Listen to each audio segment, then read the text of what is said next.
Hey everybody, Will, the old entrepreneur, back again. Gonna finish up. This will be the series two of the kind of the story of what happened over the last 40 years. So, as I talked about in the first video, we had worked our way up into the directional drilling business, and that was crazy business. People say what kind of money you're making, and then all of a sudden they want to go jump in it, and they were paying a big old note. I wasn't paying a big old note. I had notes, but they weren't. You go finance a $250,000 rig, a truck, and all that stuff. You're looking at 7-8 grand a month. Well, that rig ain't if that drill rig ain't turning, it ain't making no money. So that brought the prices down on the overall for everybody, all the fiber and everything like that. So, with that being said, AT&T. They didn't really mess me around. I didn't realize it at the time, but it was a big mistake by putting all my eggs in one basket. I should have diversified and gotten into the gas. If I'd stayed in the gas side of it and got certified and all that, I could have really built a big company. But hindsight's always 2020. Never had a whole lot of cash to carry it through the slow times. So it was all cash flow. What came in went right back out, and that's kind of the way it is now with me. So, but I ended up selling all the stuff out, and about 2010, I got in the hydrovac business. I went to work for a company called Badger Daylighting. And when I saw that, how that worked, I said, "Oh, I can sell that. That's not a hard sale." Well, it turned out to be a lot harder than I thought it was, but I did do well with it. I ended up having to move to Phoenix, Arizona. I had a sister that lived there, so it didn't really just cost me to get out there. I went to work for the company, and they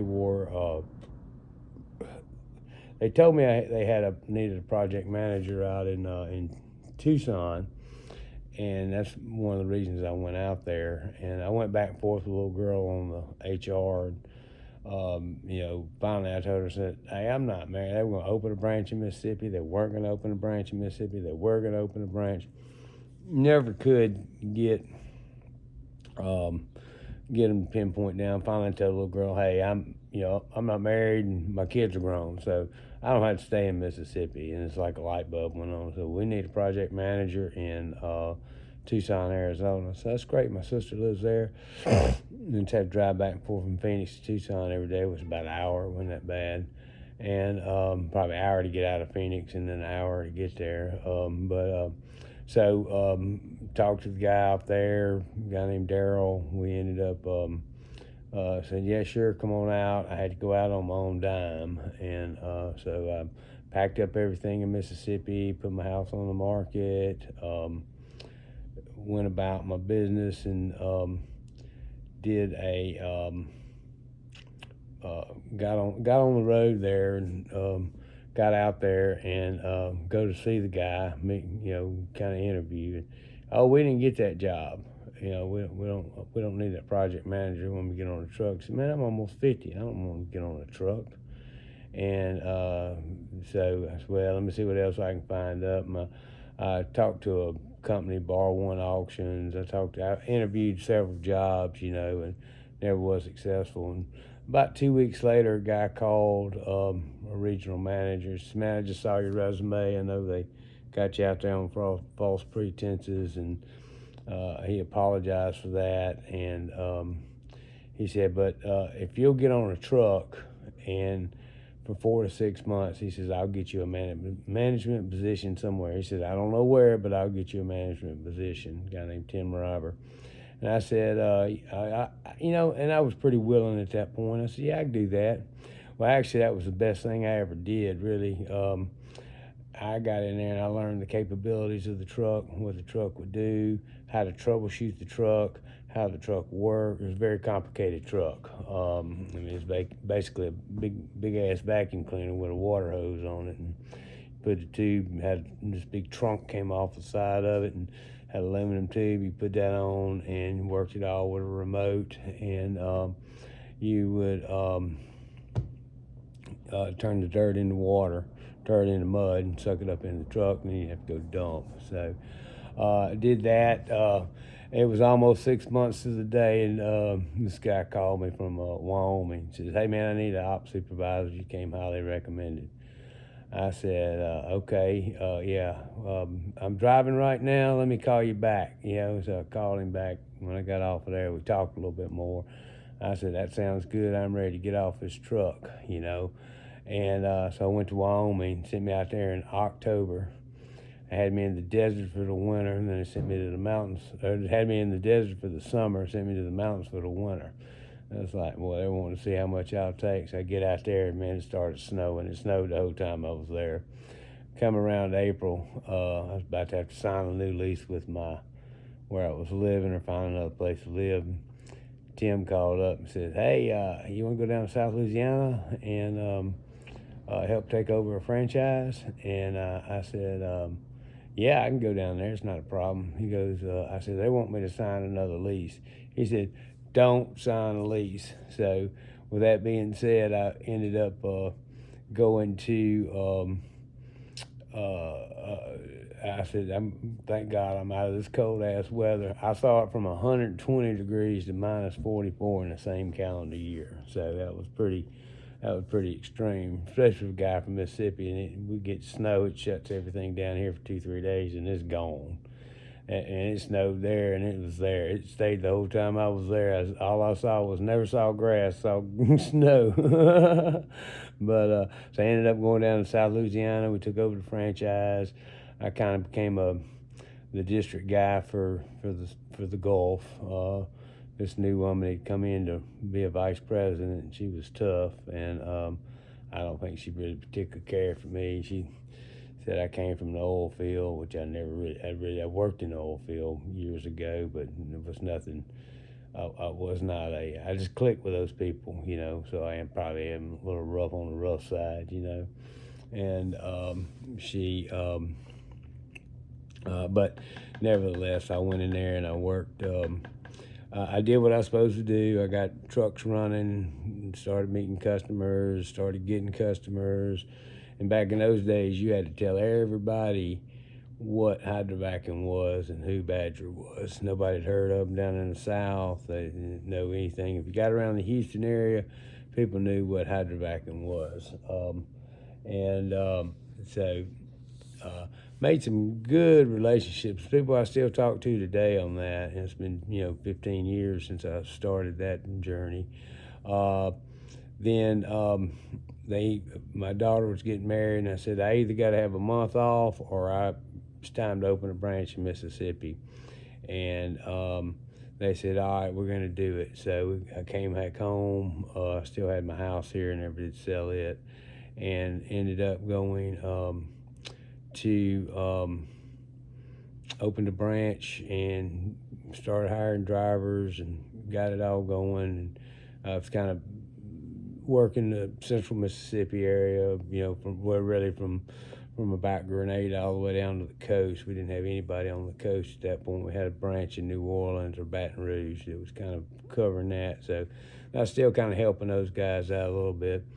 But I got here in the first year, I did 1.4 million with 4 trucks, and they were like, we didn't know that kind of work was in Mississippi. Made a bunch of contacts. It was all the pipeline industry. So then I pissed off that woman or something. I don't know what I did. Somebody sent out an email about how I was acting. They were kind of woke on the bunch of Democrats running the upper deal. I'm not trying to get into politics, but that's what it was. And somebody called in on me and said I was talked bad to them or something. So they came in and they fired me. I figured they would never fire me. I figured I'd retire from that company. They cut me loose, like no questions asked. So I went home and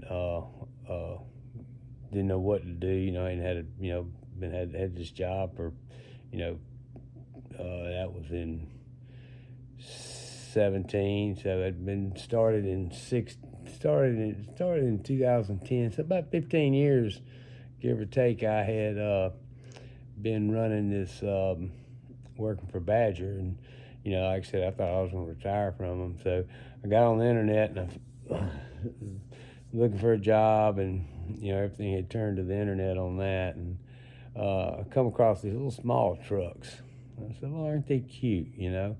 So I called the guy and talked to him. He was up in Illinois, and he said, yeah, we got these. We're trying to get these trucks working. We're it was a designer out of New Zealand had built them, and they were just a smaller truck, and they were really perfect for working in urban areas. The only problem was it didn't hold a lot of debris. So I said, where are you at? He says, I'm up in Illinois, about 2 hours south of Chicago. I said, well, I'm going to ride up there and take a look at this. And went up there and met him, and I got that personality where I win friends and influence people quickly. And it was, we hit it off, and they liked me. I liked them. I liked the idea of what they had, and the units they had. So we ended up starting a little company. I really would have rather gone around and sold the trucks, but they didn't end up doing wanting to. They tried that, and it cost them a bunch of money, and they weren't interested in doing that. They were more interested in getting them going to work. So we started it, and we got it going with moving right along, and start out. I had to go pressure wash houses for a little bit and generate some cash, but the truck was great for that because it had a pressure washer on it and carried. Yeah, it didn't carry but 400 gallons of water, so you had to really be spacious with what you did. But we went and did some pipeline jobs. The truck could dig 10 foot without any problem. And still, if you got over 10 foot, it was kind of tough. It just didn't have the velocity to pull that heavy mud up. So, but as long as you were in 2-3 foot of digging space, that thing worked good. It was a good little truck.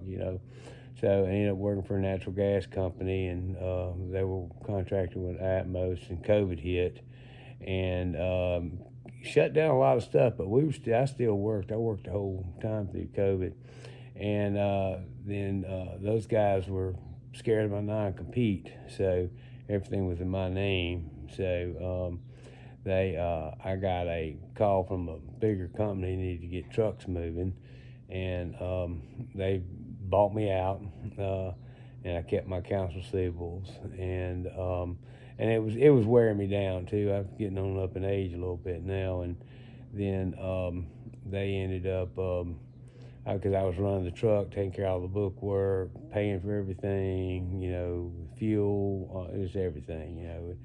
We got on this pipeline job, and these. I have to call that guy every day. Hey man, I'm just poor independent. I got to get paid, and we ended up getting some money out of that at the end, but we didn't get all our money. But we didn't have a lot invested because it had no payroll. It was just me, and then so that was wearing me down. So it was time to go to move on. It was, they wanted to put a little more, they wanted to nickel and dime it together, and it just wasn't working. And so I went to work for this other company. I sent them a picture of the trucks that I had, and they called back and said, where's the rest of the truck? I was like, well, they work, I said, I can make money with these trucks. They said, you're the only person who can make money with these trucks. But they knew what I could do. So I went to work for them. It's a company, HydroX, out of Texas, not out of Texas, out of Atlanta. And actually the guy that fired me with Badger hired me with this company. I said, you gonna fire me again? So we gotta keep your mouth shut. I was like, well, I said, okay, whatever. I trusted him. I liked the guy. I said, I'll go with it, So we ended up doing that.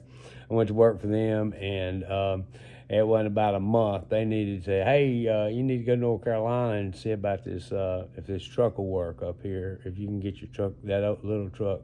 Never paid me for using my truck. I still had the trucks. So I had two of them at that point on the little ones. And so I sent them an invoice, and they kept hee-hawing. Truck stayed up there for 6-8 weeks. Finally we got the truck back. to Mississippi, and never got a dime out of it. That was a real shabby company. I wouldn't recommend them to anybody. And then they started firing off everybody that worked for Badger, that came from the Badger. They didn't want the Badger mentality. So it started off with the guy that hired me, then the regional guy, then the BD guy, then there was one other guy left after me, and they never came over here. And it was 6 hours away, so they never came. And I was starting to make some traction with the power companies, and so we ended up doing. One day he showed up. The guy says, "Oh, I'm coming over." The vice president or whatever he was, and when he gets there, there's another guy with him. I said, "Uh-oh, this ain't good," And so we ended up. Oh, he took me to lunch. Like whoopie-doo.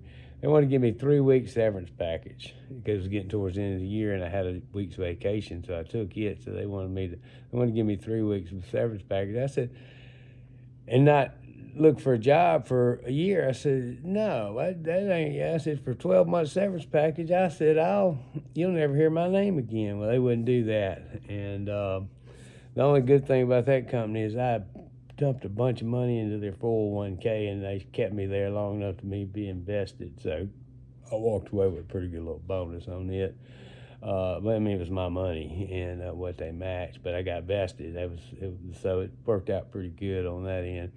But so they cut me loose, and but before they cut me loose, Biden had gone in and shut down all the pipeline work, and that was about 85% of our business. And we were really hustling to get into the power industry, and they cut me. So I had went and got my auction license, and I've always wanted to be an auctioneer. Just never had the time to go off to school for 2 weeks, and then.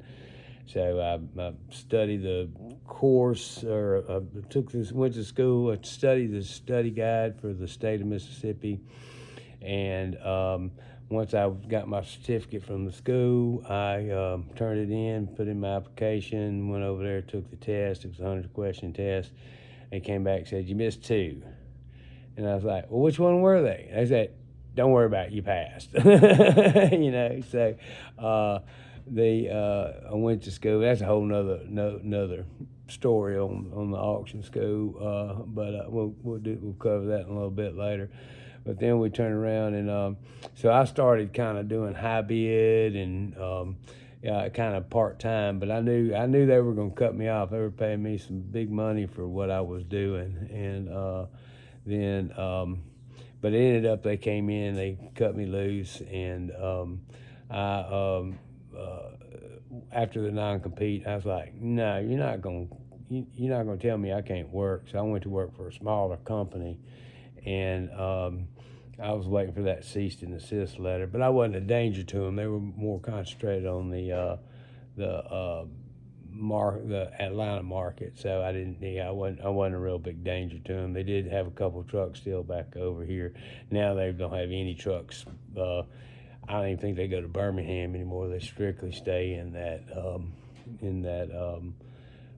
Atlanta market, so maybe in North Carolina. But they'll learn. You can't treat people like that, and you're not a number. That business it turned into where you're a number. It's all corporations, all being bought out by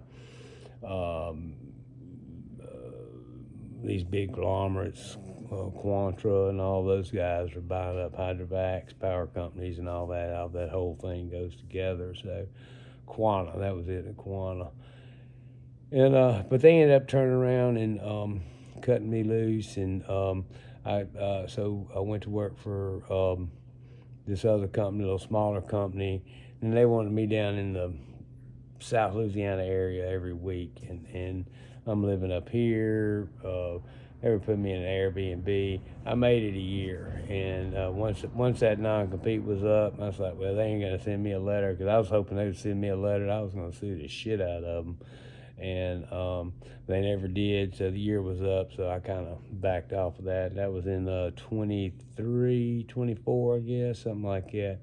So I've been full-time auctioneering it since then. So, but all right. Well, we've been here right at 20 minutes. That took longer than I wanted. I want to try to keep it around 10 minutes. So, but I'm a rambler.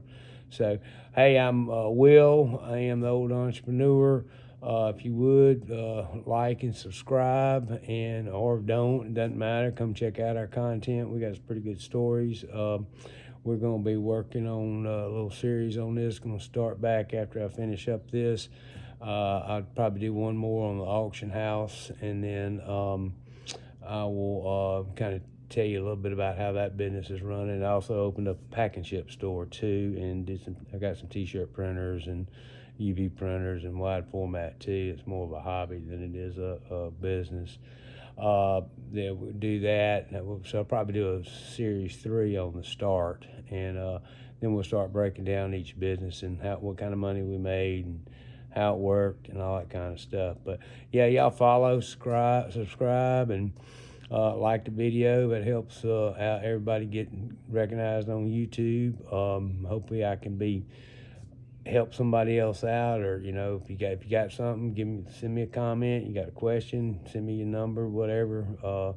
We'll get you helped out. Do whatever we can for anybody. Pay it forward. So I've been very blessed in the past. So, but